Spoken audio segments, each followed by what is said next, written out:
Now, I would like to briefly introduce you to our speaker, SeQuoia Kemp, future RN BSN, and the founder and CEO of Doula for a Queen.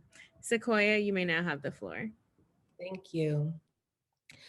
So welcome everyone to Birthing While Black, the importance of a Syracuse doula movement. My name is SeQuoia Kemp. I am a Black feminist birth worker, founder of Doula for a Queen. I'm also a public health worker and a nurse. And I just want to first thank you for spending this afternoon with me. I think it's only fair that I let you all know I am not always nice when it comes to this topic of maternal mortality, nor do I seek to be respectable. And as excited as I am here to be, I am here today. This is work that really touches me deeply. And so sometimes I might get emotional because it hurts. I also might say something today that might make you feel called out or challenged. And I just want you to know you'll be all right. To my Black folks, the information you hear today may cause you to feel sad, frustrated, or angry. And please know that it is okay to step away, to breathe, because for far too many of us, these stories hit close to home. I see you, and if your camera is off, know that I feel you. All right. Dr. Martin Luther King once said, of all of the forms of inequality, injustice in healthcare is the most shocking and inhumane. Among these injustices are those that women, and especially Black women and women of color, face throughout their pregnancies, labor, and deliveries. These injustices include racial disparities in maternal and infant mortality, discrimination, lack of access to healthcare, high cesarean rates, and premature deliveries. So let us first hold a moment of reflection for those who we've lost prematurely in this country to childbirth complications and anti-Black violence. Kyra Dixon Johnson, 39, died April 13th, 2016, after bleeding internally for more than 10 hours following a routine C-section. She left behind a husband and 2 sons. Erica Garner, 27 years, died on December 30th, 2017 from a heart attack. Erica had suffered from a heart attack shortly after the birth of her son, Eric, in August 2017. Erica also had become a fierce activist after the murder of her father, Eric Garner, by an NYPD officer. Dr. Shalon Irving, 36, died January 28, 2017, 3 weeks after giving birth to her daughter. Irving was an epidemiologist at the CDC and researched how structural inequality affected health outcomes. Christina Bam Kirby, 32, died on August 29, 2019, following a C-section delivery. Christina was a beloved resident of Syracuse, New York.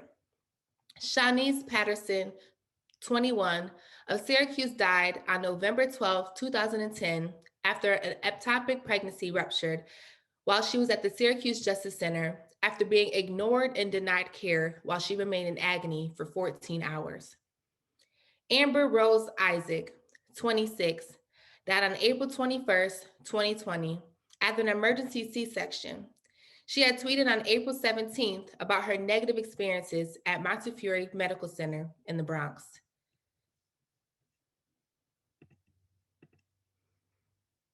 So this term, reproductive justice, what does it mean? Reproductive justice was coined by a collective of Black and Indigenous women in 1994 who launched the Reproductive Justice Framework by publishing a full-page statement titled Black Women on Universal Healthcare Reform.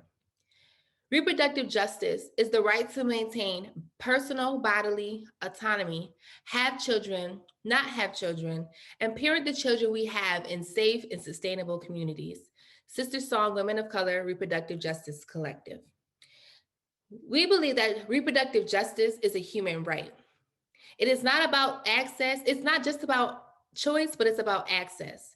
Mainstream movements have focused on keeping abortion legal as an individual choice, but Sister Song tells us that that is necessary, but not enough.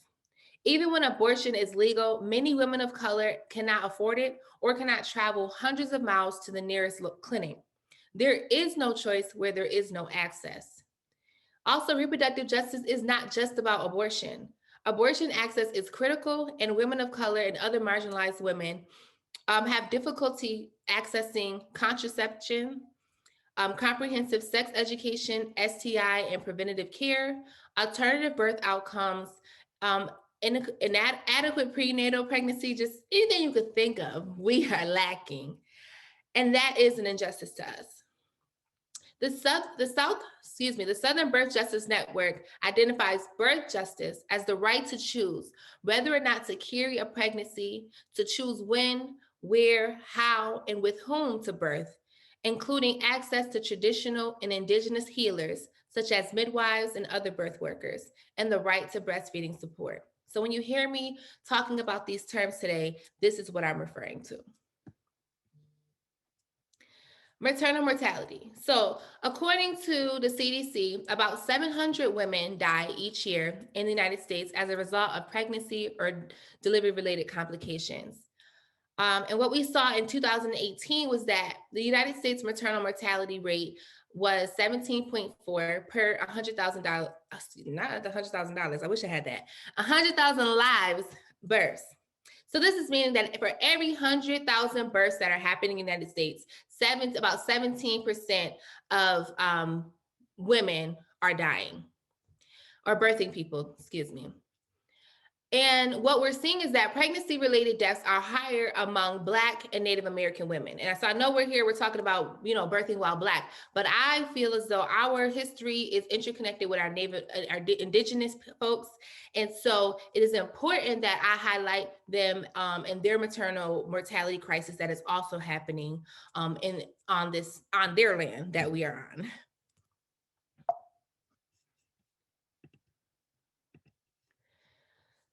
So the United States, as of 2018, had a 31.9% cesarean rate. That means that out of the births that are happening in the United States, 31.9% are ending in cesarean delivery. And if you don't know what a C-section is or cesarean, it is a life-saving, it can be a life-saving measure, but it is a serious surgery. It is serious abdominal surgery. And according to the American College of Obstetrics and Gynecologists, C-section deliveries increase the risk of adverse maternal health outcomes, such as infection, blood loss, blood clots in the legs, pelvic organs, the lungs, injury to the bowel or bladder, and reaction to medications or to the anesthesia that is used. So what we're seeing is that C-sections are no joke.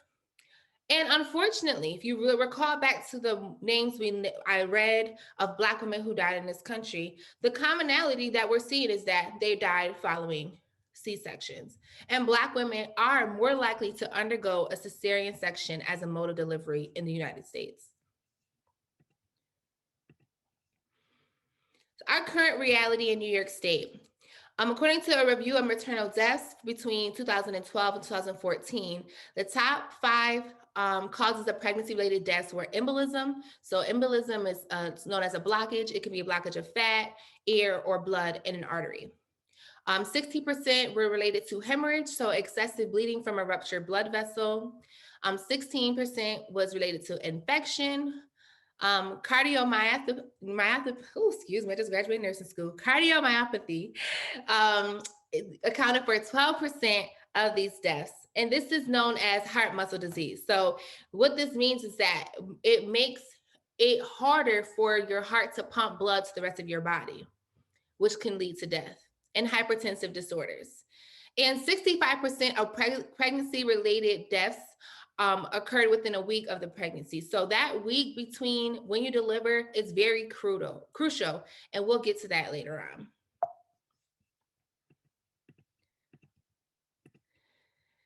So if you remember, 2018, Governor Cuomo put together a New York State task force to figure out why we have maternal mortality. So we had listening sessions across New York State. I attended one in Syracuse. It was interesting, but from that listening session, they were able to gather that a lot of the barriers that were identified from Black women, women of color, women who had negative experiences with obstetrics and gynecology was an access to healthcare. So, for example, having limited facility choices, having the option to have a good provider who provides quality care. Poor communication with healthcare providers. So many women felt that the providers were not listening to them, that they were not given enough time with providers at their appointments, and that few providers reflected their lived experience. They also identified a barrier as lack of information and education from providers, racism and its impact on of quality care received, disrespect from healthcare providers, but also support staff and administrative staff. And I could tell you, I have had a couple receptionists get a little nasty with me. And may not think in a moment that that can impact health, but if I go to a doctor's office and somebody is rude to me, will I want to return? No. So then that disrupts the continuation of getting care during my pregnancy. And also a lack of social supports. So I'm going to quote Dr. Eddie Glaw Jr. because I went to a speech of his last year and he just was dropping gems. So y'all going to see some quotes from him. But one of the quotes that really stood out to me was, "What we choose to forget reveals the limit of our conception of justice." When I hear this quote, I'm reminded about how often I hear white people say, "This isn't who we are," when people or systems are exposed for upholding white supremacy. It's far more convenient to forget how Dr. Marion Sims, known as the quote unquote father of modern gynecology, former president of American Medical Association, and the former president of the American Gynecology Society, had used enslaved Black women as test subjects during his research. These women were not given anesthesia, and they were also not given consent, because how can a slave give consent to a slave master or a person in the authority figure? Black women bodies have simply been collateral damage, all in the name of advancing gynecology. And ironically, we are the ones who get the worst outcomes. So this foundation of gynecology that is rooted in the experimentation of Black women and the disregard of our autonomy remains present in our society. So then I remember Bridget Biddy Mason. And so you'll see on the right is a picture of me in California at the African American Museum. And when I learned about her, I was like, oh, this is the type of tradition I want to live in and pull from. So Bridget Biddy Mason was born in enslavement in Mississippi, and she was traded between enslavers until she was given to a man named Robert Smith. And Robert decided that he wanted to travel towards the West Coast to do what colonizers do. He made Bridget trail from Mississippi to Utah on foot, while his family was in a wagon because it was illegal. So eventually they get to California, and Biddy meets some free Africans. So California was tend to be progressive. There was Black free Africans there who were like, basically like, sis, what are you doing? Like, why are you a slave? You know, it's like slavery is not legal here. You don't have to do this. And so I believe the night before, because Smith was like, oh, slavery's not legal here. It's time for me to pack my folks up and leave, because he didn't want to lose his slaves. And the night before they left, the free Africans came together and they prevented her master's wagon from leaving with her. And eventually Biddy was able to win the freedom of 13 of her family members and their children, and ended up settling in Los Angeles, earning money as a midwife and a nurse. And she purchased land, which is now the heart of downtown Los Angeles. And I draw this is where I draw my strength from, because Black people, there tends to be this tendency that we don't work together, but we've been working together from the very beginning. The fact that those free Black African men and women said, no, you're not taking our sister away from us. That is how I feel when I'm in the birthing room with these doctors and these providers and saying, you're not taking this Black person, this Black baby away from us and away from our community. And now we come on to the erasure of granny Black midwives. And if you didn't know, Black midwives, they taught a lot of white midwives what they know now. These traditions that are harming us, it's harming us because it decentered our traditional practices and centered white nurses and white supremacy. So if you didn't know, Black lay midwives were important health workers in their community. They were a part of the community health network. Sometimes people went to the midwife before they even went to the doctor or to the minister. But they had a community health network and they worked amongst one another. And the success of official state and county health state regulation led to the marginalization of Black midwives and their role in the community was eventually taken over by white nurses. With midwives being the center of traditional healing networks in rural Black communities, we then saw a historical divide, which resulted in poor communities of color, without access to culturally competent maternity care, which I believe leads to our contemporary issues. Our practices were demonized. We were called, dirty. There was this concern about it not being clean because we were in houses. Meanwhile, when the midwives was delivering those slave masters' wives' kids, it wasn't a problem. But somehow, when we got free, it had to be clean in an institution. But that's another conversation for another day. And so what we see is that white people wanted to be in control of the birth of women, but also not just women, Black women and white women. And so this is what we have to remind ourselves of when we're talking about birth and reproductive justice. And lastly, many of us know Fannie Lou Hamer as the civil rights activist who fought for our voting rights, but many don't know that Fannie Lou Hamer underwent a forced sterilization procedure at Sunflower County Hospital instead of receiving a minor surgery. And so in my quest to achieve birth and reproductive justice, it is stories like these that I remember and these historical events which require that I fight for a better experience and material conditions for Black women. So these are some questions for you to reflect on. When people ask me, why are Black women dying? I'm like, well, let's connect the dots. How does the United States treat Black and Indigenous people in general? Do we have a positive record with the US? No. How are women treated in our society? We live in a very patriarchal society. How are non-men treated in our society? These experiences and these biases and these person mindsets, they translate into how we are treated in the healthcare system.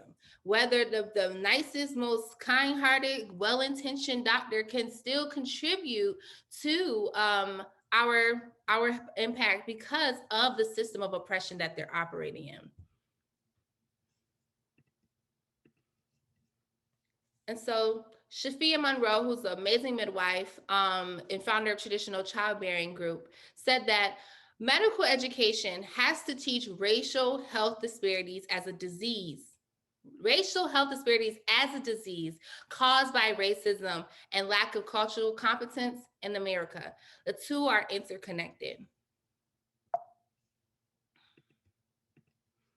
So what is a doula? Doulas are trained to provide non-clinical and emotional, physical, and emotional support, informational support for people before, during, and after labor and birth. Doulas work for pregnant people to help them experience care that is individualized, safe, healthy, and equitable. Doula care has shown to result in fewer cesareans, shorter birth, and fewer negative birth experiences. So doula care has always existed. There has always been a history of women supporting women in labor across cultures. You can look across cultures from the beginning of time. Women have always been with women. And around the 70s, the word doula was, which actually I recently learned to Greek slave, which is why I like to call myself a birthworker, but we'll also get into that later. It was taken by white women who were proponents of natural and unmedicated births. However, recently we've seen that Black and Indigenous women and people are reclaiming traditions around birth and postpartum care that decenters whiteness and recenters our traditions that have been colonized. When we talk about community-based doula care, it's not as rigid as entrepreneurial doula care. So doula care has a system, 4 meetings, birth presence at birth, 2 postpartum visits, have a great day. But as community-based doulas, we realize that our clients, they require far more emotional support and physical support. So this may mean us showing up to doctor's appointments. This may mean cooking meals when they have severe nausea, can't get out of bed. This means dropping off materials, wipes, pampers, mutual aid support. And we aim to not only improve the birthing experience of our clients, but also meet their material needs to the best of our ability.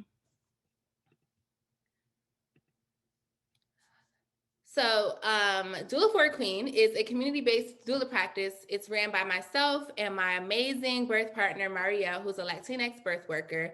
And we have provided services to families in both Syracuse, New York, and Rochester, New York. But mainly we service the Syracuse population.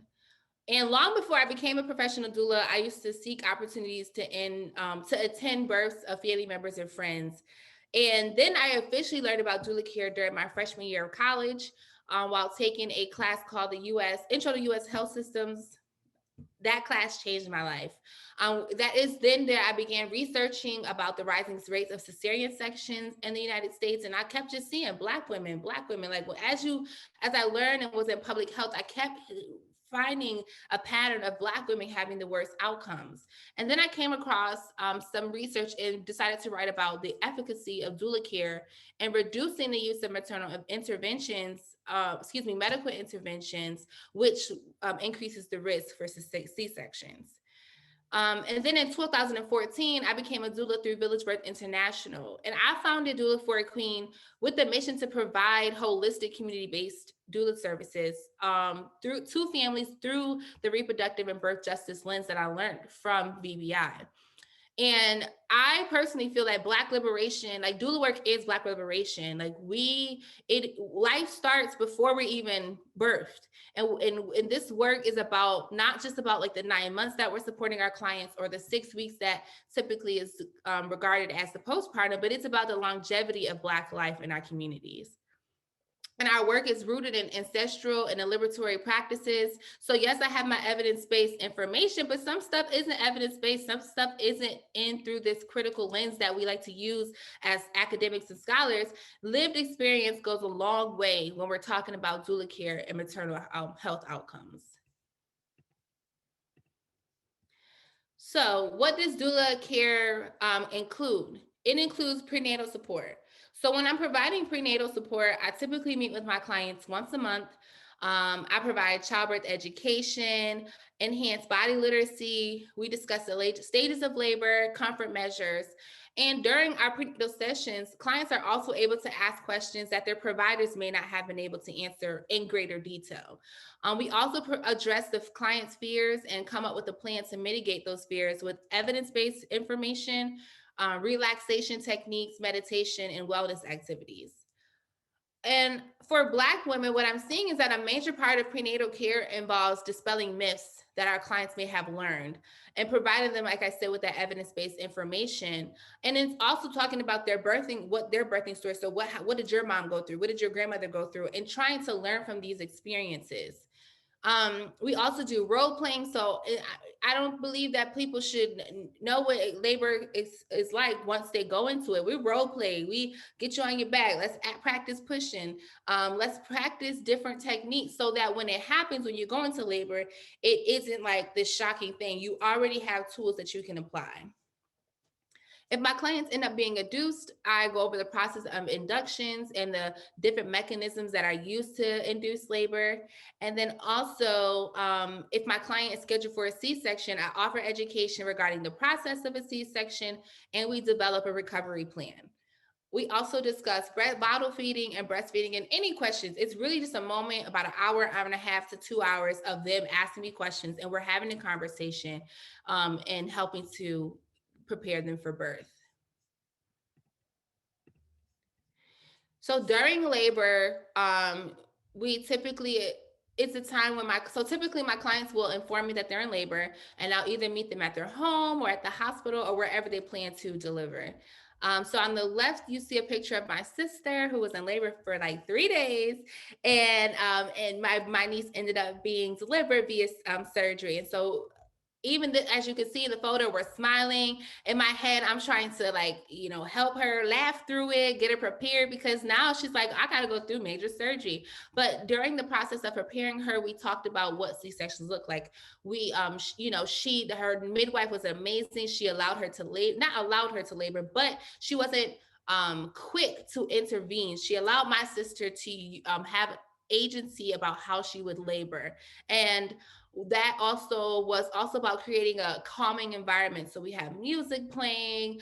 You can see on the right, so the photo on the top right is us in the hallway and doing hip massages and swaying. And then on the bottom photo on the right side, it's a photo of us in the bathroom, just swaying those hips, trying to encourage my niece to come on down. And like I said, if my client is being induced, I will either arrive at the hospital to help them mentally prepare or leave the option up for them to call me when they're ready for my support. And postpartum support, what you're seeing is a photo of me preparing a fresh meal for my clients. And it also includes processing the birthing experience, providing infant care, screening for postpartum depression or anxieties. I am trained to screen and be able to report and refer my clients to mental health services if needed. And my favorite part about cooking for my clients is because it's an emphasis on making sure that our clients are eating fresh, nutritious, home-cooked meals with an emphasis on protein and leafy greens. And the protein promotes, healing, and then the leafy greens replenish the body with iron, vitamins, and minerals after birth. So when let's go back to when I talked about how most 65% of pregnancy-related deaths happen within a week. That's why that first week it's vital for me to make sure I'm checking in with my clients if they need food, cooking for them so that they can heal properly. And not all pregnancies end in birth. We have provided support to moms who have lost their babies to miscarriage. We've provided care to those who decided to terminate their pregnancies. And this may look like showing up to a client's home with red clover tea for womb healing, their favorite snack, chocolate, and just spending time loving on them and providing physical presence and affirmation. So what have I seen, and why is it important for Syracuse to have a doula movement? So for many people, and white folks, I'm looking at you for this, the presence of security or police gives you all a sense of safety. Many of you, I'm not going to say all, but many of you. However, when I'm stepping off of an elevator and the first thing I see is a security guard, that does not give me a sense of safety. It makes me tense because that's the first thing I see. It's a reaction that I can't even control. And then when we talk about hospital policies and having security presence on labor and delivery floors, we have to ask ourselves, who are they here to protect? Are they here to protect the mostly white nurses who are on the maternity unit? Or are they here to protect the Black birthing women or the birthing people who are giving birth?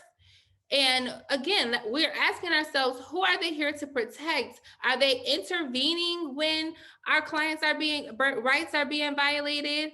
Are they intervening when nurses are coming in rooms and saying who's leaving?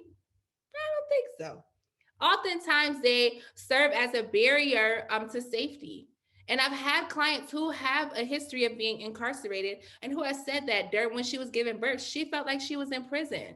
So we have to rethink, what does safety look like on a labor and delivery floor for everyone and not just for the employees? When Black people are afraid to have hospital births, when they're afraid to give birth at all because of the history of Black people being killed by the police, we have to think about how policing and how security presence and how police brutality is connected to reproductive justice. Also, the lack of respect for clients' autonomy is something that I've seen often. And one story that I'm thinking about is one of my clients who showed up to labor, active labor, 7 a.m. And during the admission questions, she was asked, what form of birth control would you like to use? And my client said, none. I'm just going to abstain from sex for some time. And the nurses, who are all white, burst out laughing. Like, they burst out laughing as if they just heard the funniest joke ever. And for me, myself and my client, we all were just like, well, what's funny? And it put my client in a position where she had to say, my last child was 7 years ago, and I successively went without getting pregnant for 7 years. So again, I'm not taking birth control. I will be abstaining. And that's just experiences that Black mothers who are in active labor are having contractions 2 minutes apart, even got to check somebody because they didn't think that she had the willpower to abstain from sex so that her body can heal and that she wouldn't get pregnant again. What are my clients also experiencing is what we're seeing is medical coercion. I'm thinking about my client who was induced in 2019. She was oftentimes, clients, once they get around 39, it's like we're racing against the clock of a doctor. Clients are like, oh, my doctor wants to induce me. I'm trying to have this baby because I don't want to go through that. And my client was eventually induced, and she did not progress as fast as the doctor came. So the first day she had multiple rounds of Cervidil, which is a chemical agent that helps to induce. And so by the end of the second day, she got up. The doctor was like, okay, we're gonna give you a break. And she was like, well, I want to walk. Like, I want to try to do things that my doula taught me to help progress labor. And her doctor stood in the doorway and was like, you cannot walk. And we were like, well, and her nurse who was advocating for, she said to the doctor, there's no policy that says that somebody who's on Pitocin cannot walk. Like, this is what we want. And he was like, nope. He stood in the doorway, was like, you cannot go out this door. And he was like, and if you don't have your baby by the end of the day, we're going to go in there and get him. Alluding to the idea that he was going to, and this is a Black doctor, so let's be clear that anybody of any race can be complicit in oppressing birthing people. And he alluded to the idea that he was going to go and give her a C-section and force that baby out. These are the type of experiences that birthing women in Syracuse are having in the hospitals. And I name names: St. Joseph's Hospital. Negative experiences have happened at Krause. Negative experiences that happened at Upstate. This happening everywhere. So nobody gets a pat on the back. We all need to do better. So moving along, we're going to talk about the impacts of doula care. And this is my favorite part because when I leave births, I'm like, doula care matters. So doula care has shown that it has reflected in a 35% reduction in the likelihood of cesarean births. And as I said earlier, this is important because cesarean deliverers increase adverse outcomes. And my job is to use all these techniques to also prevent death, really. This is life-saving work. And so avoiding medically unnecessary cesareans benefits both mom and baby. It benefits the larger community. This means that there is hope that Black moms and babies can return home within their communities amongst the people they love and are able to thrive. This is birth and reproductive justice. And this is just, I'm showing you a photo of a text message that I received from that client earlier whose doctor threatened to give her a C-section. And her boyfriend texted me and he was like, you did such a good job. You're a big reason why we had a successful vaginal birth. And I replied, I'm glad I could be there for you. And the reason why I highlighted this is because at a moment in the laboring experience, he was getting nervous and he was like, babe, let's just get the C-section. Like, I don't want nothing to happen to you. I don't want that to happen to the baby. And this is the type of way when we talk about coercion and using fear tactics to try to encourage people to progress, and they have no control over labor progression. Their body does the work. And so I remember calmly, in my body, I'm like, no, don't try to convince her. Don't try to convince her. But what I said to him is that we recounted what we talked about in prenatal sessions, that C-sections are major surgery. And right now, there was no indication that she needed a C-section. And I'm happy to report that she ended up delivering vaginally because gravity and the peanut ball worked. So we see studies have also shown that doula care has caused about a 31% reduction in reporting of negative birth experiences. And this is so important for me because so many Black women come to me and I ask them, well, why did you choose doula for a queen? And their response is they did not want to die. And that is what so many people are coming to me saying, I do not want to die. And I don't want to, I've heard horror stories. And so my job, while I'm balancing all of these different techniques and research and evidence, my brain is like, how can I also make sure that I'm not being too medical, not being too technical, and I'm creating a joyous experience for my clients? Sorry to interrupt, SeQuoia. Just going to let you know we have about 5 minutes left before questions. Okay, thank you. Doula care has shown to have a 15% greater likelihood for spontaneous vaginal birth. This and benefits the mom and baby by having a shorter recovery time. Vaginal birth allows for a quicker initiation for breastfeeding, and also vaginal birth benefits the baby by going through the birth canal and squeezing out the fluid and liquid that is in the infant's lungs, so when they're born, they can breathe well. And doula care also results in a 10% reduction in the use of pain medication. This slide is just a show of different events that I have put on in conjunction with Zenji Yoga and VBI. Fostering health and community wellness is central to the care that I provide, and it goes beyond birth. And it's a birth, like I said, Black doula work for me is about liberation, and so liberation is about increasing the literacy of my community, health literacy of my community, so that we are all playing a part in improving ourselves, but also using that self-determination to navigate these spaces that we're working through.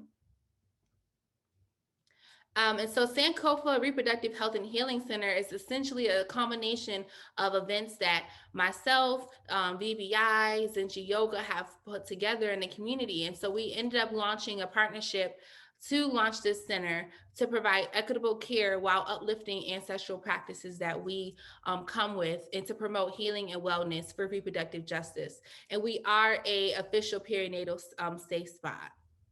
When we envision reproductive justice, that means that we're envisioning a world where Black birthing people are able to actualize full liberation through sisterhood, sexual wellness, education, ancestral practices, and intuitive care work. And so these are some questions I'll leave for you. What are your roles in advancing health equity?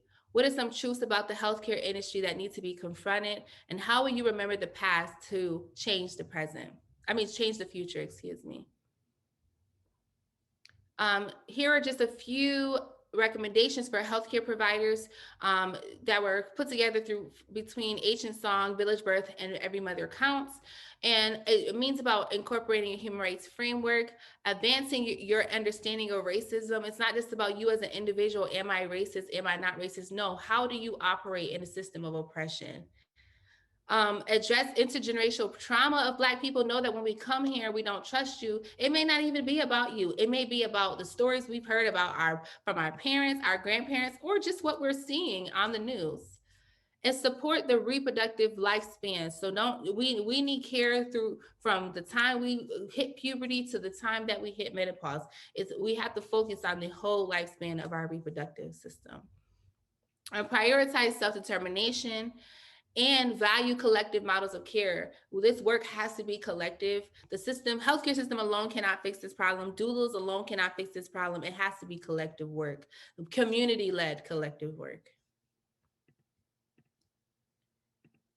And so community members, when you're thinking, okay, I'm not a provider, I'm not a medical student, what can I do? If you have stories, share your stories. What is your birth song? There is healing in sharing your story. And I think that before we go and fight the good fight, we have to start recentering healing and knowing that us being whole is far more important. There are going to be people working to achieve reproductive justice, but we have to also focus on ourselves.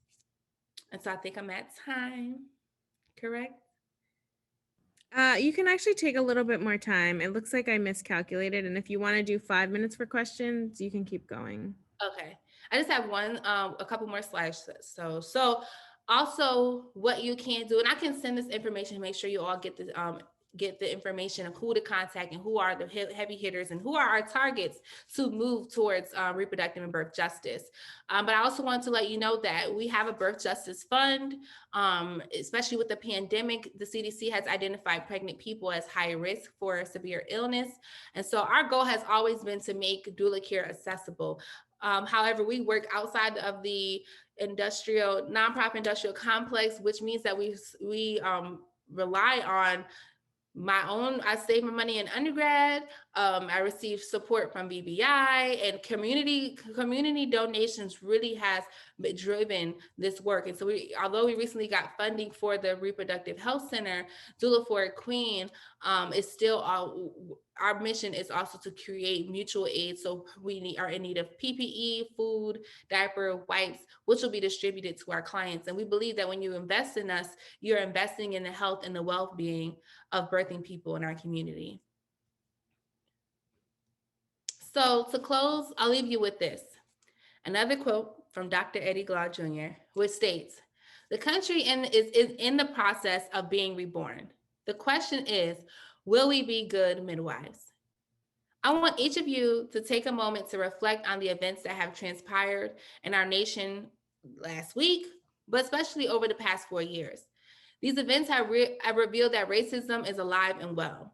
These events reveal that racism and other isms are unfortunately weaved into our healthcare system, our justice system, capitalism, probably any other system you can think of. So after today, what will you do to contribute to the rebirth of our nation? What will you contribute to the rebirth of maternal and infant healthcare? How will you change your mindset and your behavior towards your patients and know that they impact their health outcomes? Will it reflect humane, trauma-informed, and patient-centered care? And for those of you who aren't healthcare providers, how will you use your sphere of influence to advance reproductive and birth justice? Which side of justice will you find yourself on? The freedom side or the side of the oppression? Will you be good midwives? Thank you.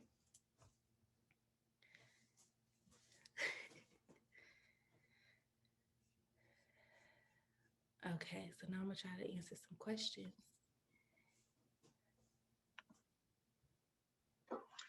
So just before we get started with questions, I just want to say, as a future OBGYN, your speech was so empowering and enlightening, and I hope to bring all this with me in practice in the future.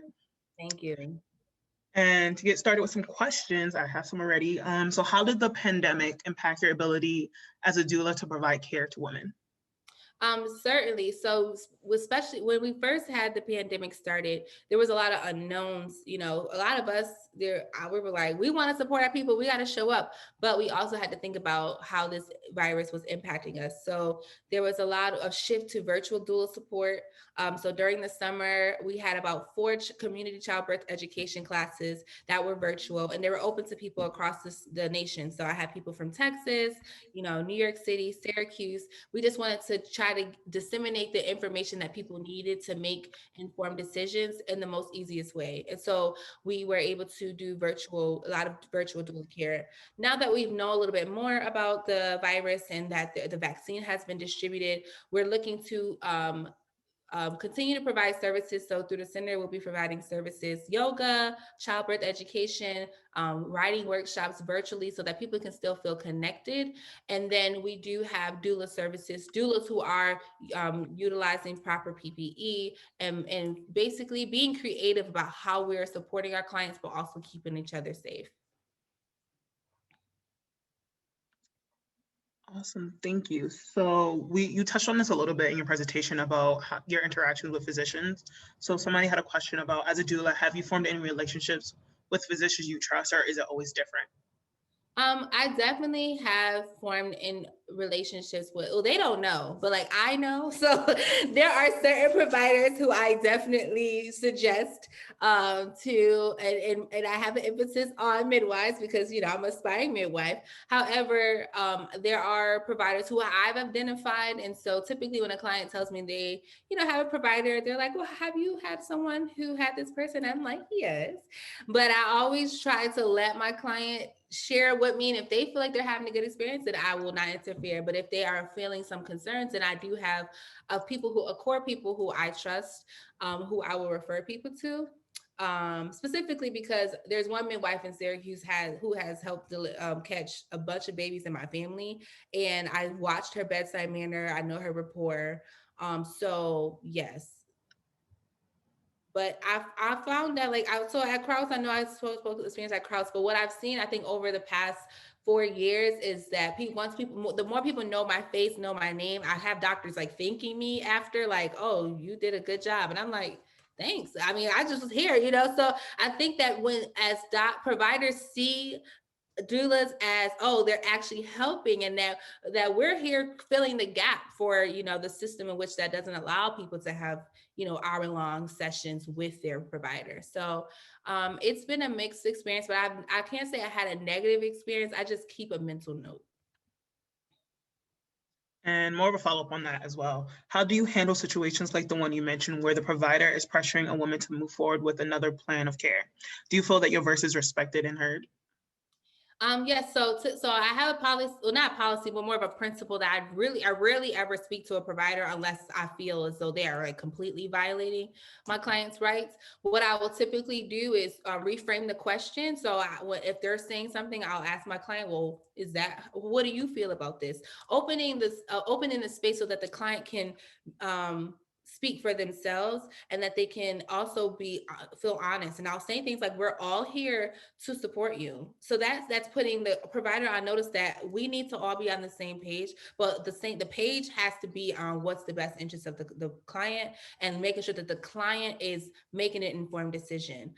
With the experience with the provider who wouldn't let us walk, I just regrouped. That's my biggest thing. I'm like, all right, let's regroup and let's dig into our toolbox of non-pharmacological techniques and let's use that. And so that's where we got to. I was like, all right, peanut ball, labor, okay, Pitocin is running. All right, let's put that peanut ball, and her water was able to break. And I was able to trust, like when the moments where I feel challenged by providers, I'm like, nope, I'm about to dig in my doula bag and we're gonna take every tool we got.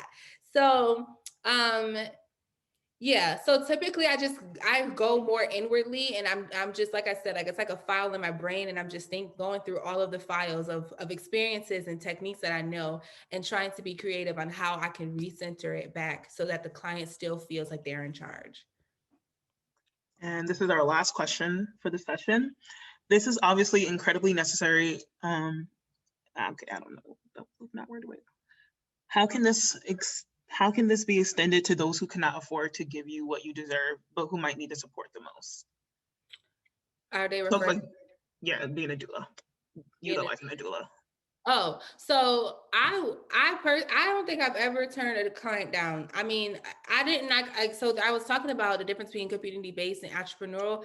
I personally did not go into this. Of course, I want to make a living wage. I need to have a roof over my head, food on my plate. But what matters most is that people have care, and I work within a collective. So even if I can't take on a client, or someone isn't able to afford me, if I'm booked, or if I've reached my capacity with my because I give back, so I offer free services, and that's why we have the Birth Justice Fund. We have a policy at Sankofa Reproductive Health and Healing Center that we just not gonna let anybody birth by themselves if we have anything to do with it. So I always encourage people. I let people know my price, and I'm like, can you afford it? But then I'm like, if you can't, don't worry. But if you can, let's talk about it. So a lot of the community base is about bartering. I supported a woman who had a termination. She couldn't afford to pay me, and I was like, I wasn't asking for money, but she was like, you can lend me this. I can lend you this book.